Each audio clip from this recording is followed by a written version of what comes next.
Hello दोस्तों, नमस्ते, जय श्री कृष्णा, राधे राधे। मैं अपने channel Neha Pratap video blog में आपका स्वागत करती हूँ। एक छोटा सा विवाह गीत, बेटी विवाह गीत प्रस्तुत करने जा रही हूँ। कैसा लगेगा कमेंट में ज़रूर बताइएगा। यहीं पारे गंगा वहीं पारे जमुना, यहीं पारे गंगा वहीं पारे जमुना, बिचवा में माली फूलवा रे जी, बिचवा में माली फूलवा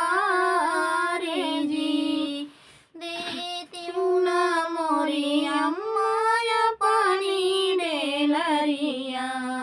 देती ना मोरी अम्मा पानी डेलरिया, फूलवा तोड़न हम जाब जी, फूलवा तोड़न हम जाब जी, फूलवा ही तोड़ी बेटी घर कालावटली, फूलवा ही तोड़ी बेटी घर कालावटली, अम्मा डेवड़िया धारे ठाणे जी, अम्मा डेवड़िया धारे ठाणे जी, कहवा बितायु बेटी दिन दोपहरिया, कहवा बितायु बेटी दिन दोपहरिया, कहवा बितायु सारी रात जी, कहवा बितायु सारी रात जी,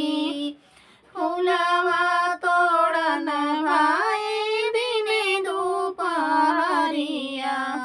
फूलवा तोड़न भाई दिने दोपहरिया, हरवा गछत सारी रात जी, हरवा गछत सारी रात जी, बरतया गिनिया बेटी हथवा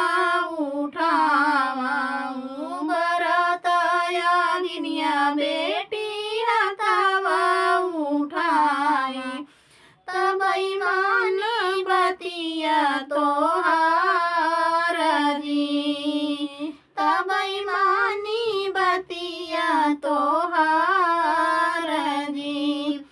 यहीं पारे गंगा वहीं पारे जमुना, यहीं पारे गंगा वहीं पारे जमुना, बीच